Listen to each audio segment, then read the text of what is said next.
ابھی مسلمان جنگ کی تیاری اور صفیں درست کرنے ہی میں مشغول ہوں گے کہ نماز فجر کی اقامت ہو جائے گی. فجر کے الفاظ انہوں نے خود ڈالیں اور فوراً عیسیٰ ابن مریم نازل ہو جائیں گے اور آگے بریکٹ میں ہے مسلمانوں کے امیر کو ان کی امامت بریکٹ کا حکم فرمائیں گے. اس کے بعد حاشیے میں عذر گناہ بدتر از گناہ کرتے ہوئے لکھتے ہیں حدیث کے لفظ فَأَمَّهُمْ کا اصل ترجمہ تو یہ ہے کہ پس آپ ان کی امامت فرمائیں گے. اب اس کے دو مطلب ہو سکتے ہیں. ایک یہ کہ اب آپ مسلمانوں کی قیادت اور امارت کے فرائض سر انجام دیں گے، اس میں تو کوئی اشکال ہی نہیں. دوسرا مطلب یہ ہو سکتا ہے کہ اب آپ نماز میں ان کی امامت کریں گے. اس پر اشکال ہوتا ہے کہ حدیث نمبر 2 میں گزر چکا ہے کہ نزول کے وقت نماز کی امامت حضرت عیسیٰ علیہ السلام نہیں بلکہ امام مہدی کریں گے. اس اشکال کے دو جواب ہو سکتے ہیں. ایک وہ جس کی طرف ہم نے متن کے ترجمے میں قوسین کی عبارت بڑھا کر اشارہ کر دیا ہے کہ امامت فرمانے سے مراد امامت کا حکم دینا ہے، کیونکہ عربی اردو میں بکثرت کہا جاتا ہے کہ بادشاہ نے فلاں شخص کو قتل کر دیا، اور مراد یہ ہوتا ہے کہ قتل کا حکم دیا. اور دوسرا جواب یہ ہو سکتا ہے کہ اس پہلی نماز کے بعد آئندہ نمازوں کی امامت مراد ہے، یعنی آئندہ نمازوں کی امامت حضرت عیسیٰ علیہ السلام کیا کریں گے، اگرچہ نزول کے وقت نماز کی امامت امام مہدی کریں گے. اس کے بعد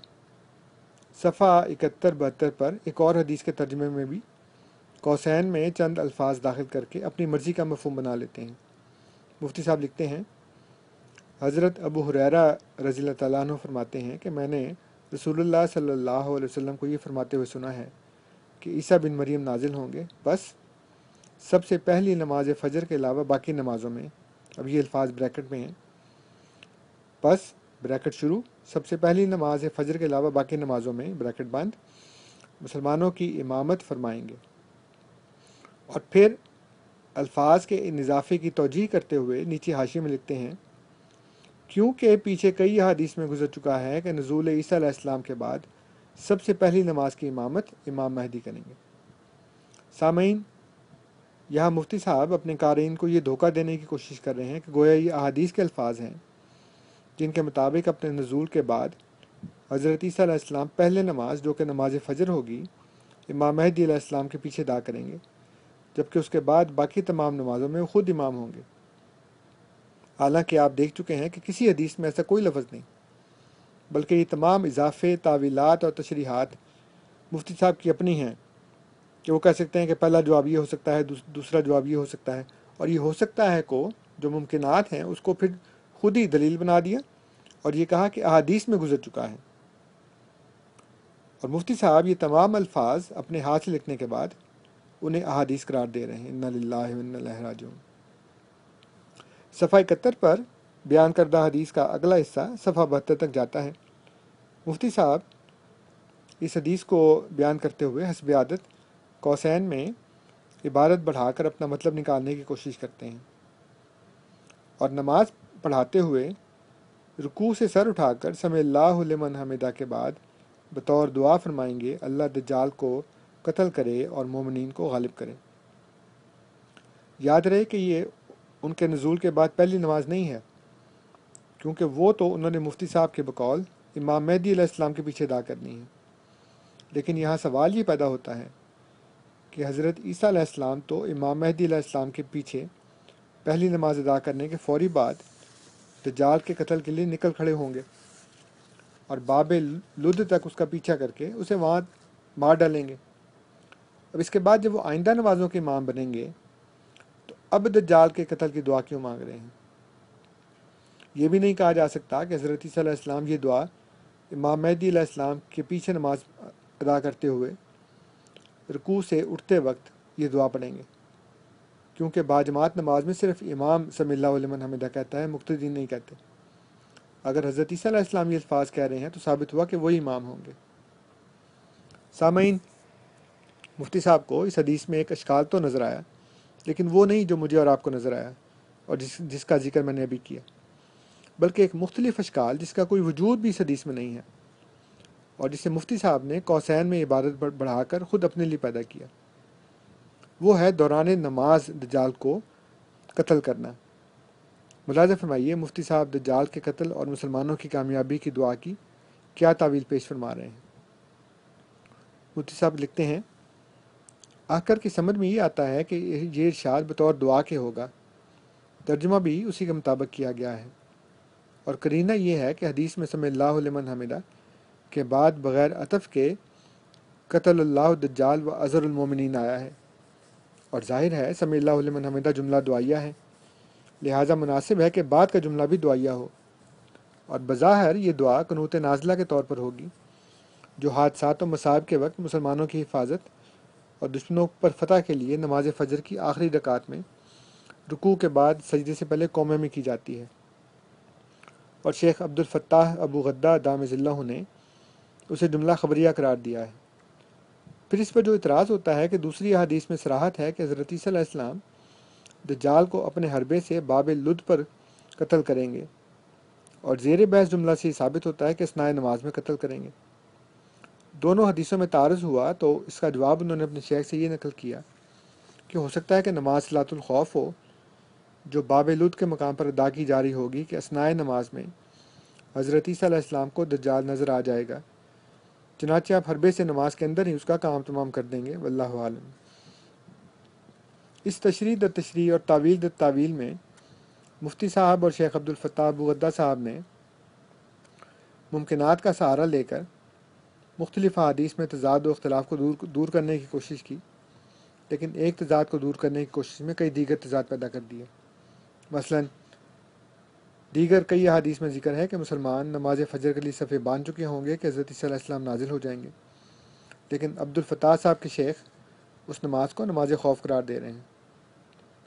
مفتی صاحب بار بار اس بات پر زور دیتے ہیں کہ وہ پہلی نماز جس کے بعد حضرت عیسیٰ علیہ السلام دجال کو قتل کریں گے وہ حضرت امام مہدی علیہ السلام کے پیچھے ادا کی جائے گی، جبکہ اس حدیث میں حضرت عیسیٰ علیہ السلام خود رکوع سے اٹھنے کے بعد سمع اللہ لمن حمدہ کہہ رہے ہیں، جو کہ باجماعت نماز میں امام ہی کہتا ہے، مقتدی نہیں۔ اس سے ثابت ہوتا ہے کہ اس نماز میں امام خود حضرت عیسیٰ علیہ السلام ہے۔ دیگر احادیث میں ذکر ہے کہ حضرت عیسیٰ علیہ السلام باب لد تک دجال کا پیچھا کریں گے، لیکن اس تشریح کے مطابق تو نہ صرف حضرت عیسیٰ علیہ السلام بلکہ تمام مسلمان بشمول امام مہدی علیہ السلام پہلے ہی باب لد پر موجود ہوں گے،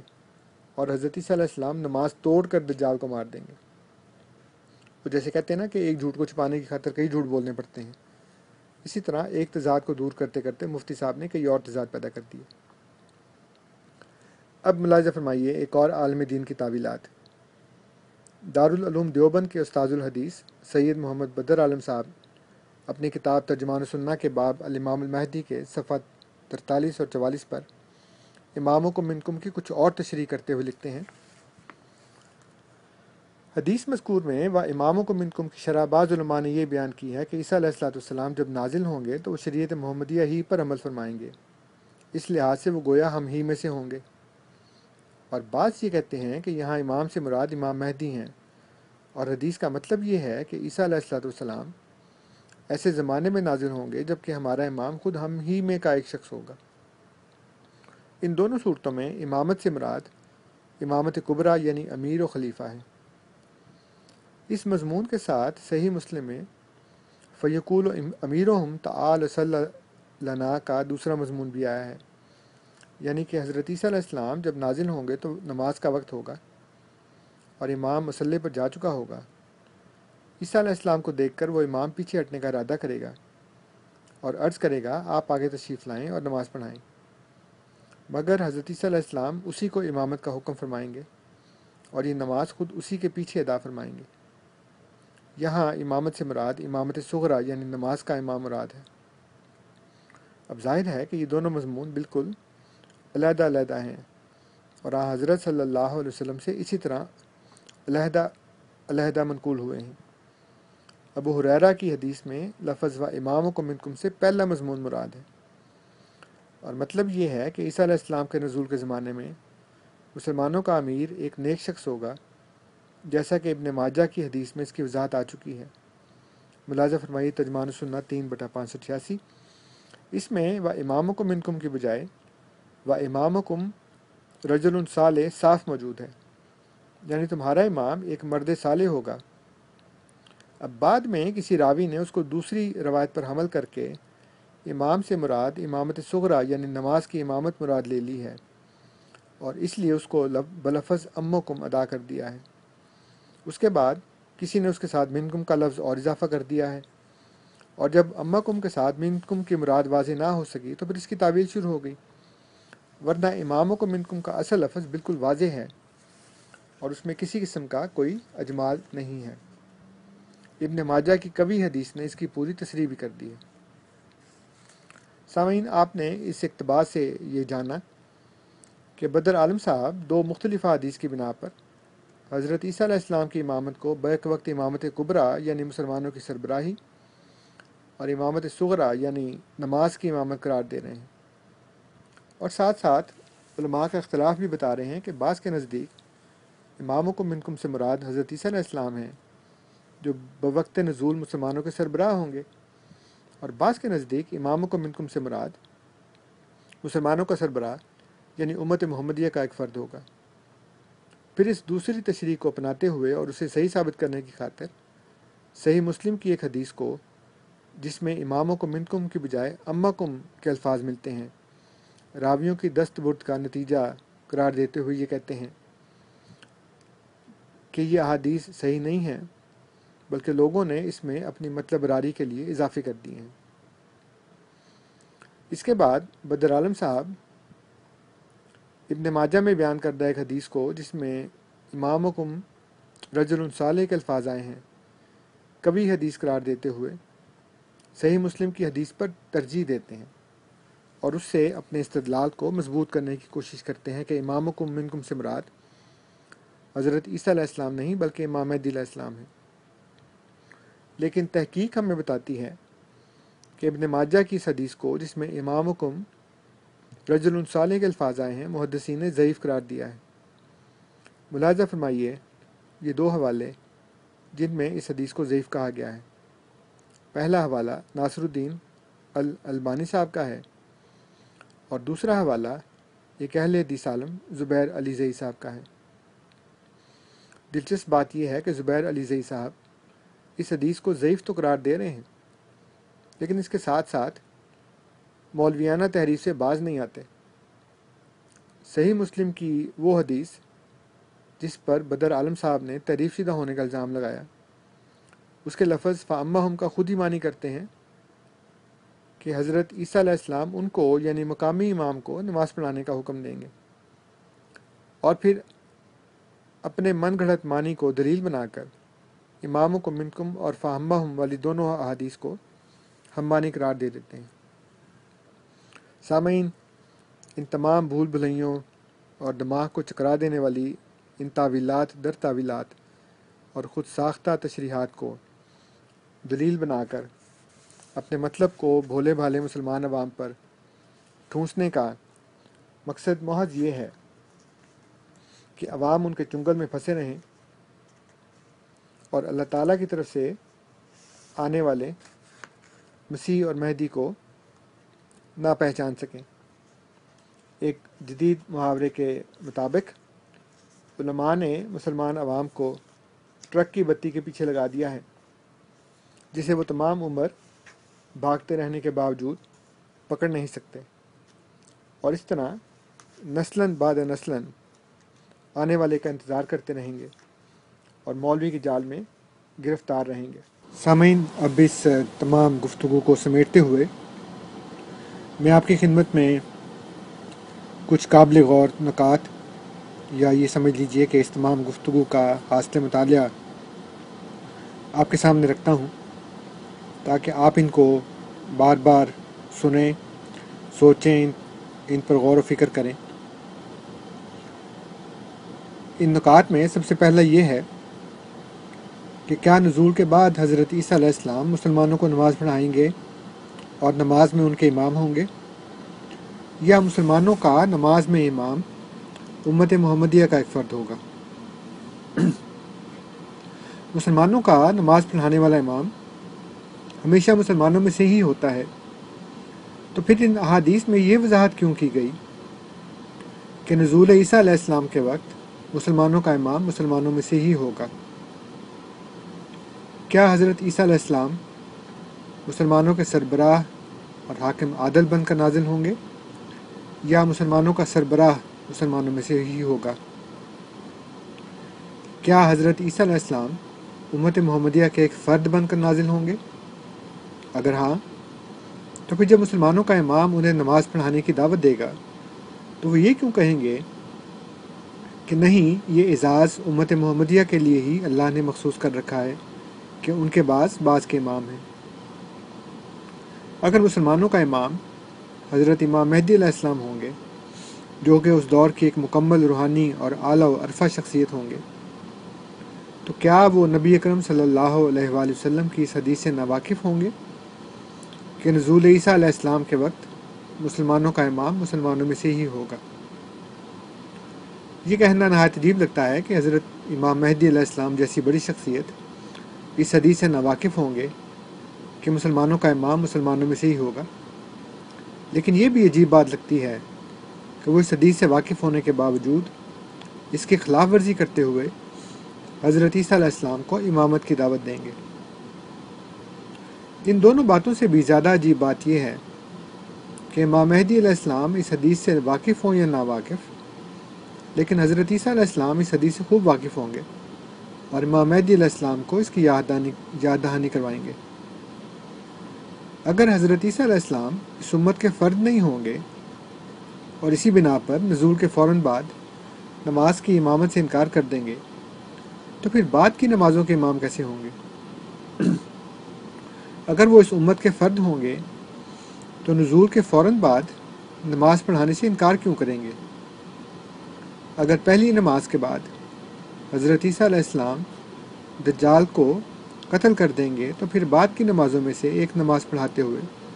دجال کے قتل اور مسلمانوں کی کامیابی کی دعا کیوں کریں گے؟ سامعین، یہ چند سوالات ہیں جو اس تمام گفتگو سے اور ان تمام حوالہ جات سے جو میں نے آپ کے سامنے چند علماء کے پیش کیے ہیں، اللہ تعالیٰ ہم سب کو قرآن و حدیث پر تدبر اور غور و فکر کرنے کی توفیق عطا فرمائے، اور ہمارے وہ بھائی جو ان غیر احمدی علماء کے چنگل میں پھنسے ہوئے ہیں انہیں اس سے رہائی عطا فرما کر حق کو پہچاننے اور اسے قبول کرنے کی توفیق، ہمت اور حوصلہ عطا فرمائے۔ آمین۔ السلام علیکم ورحمۃ اللہ وبرکاتہ۔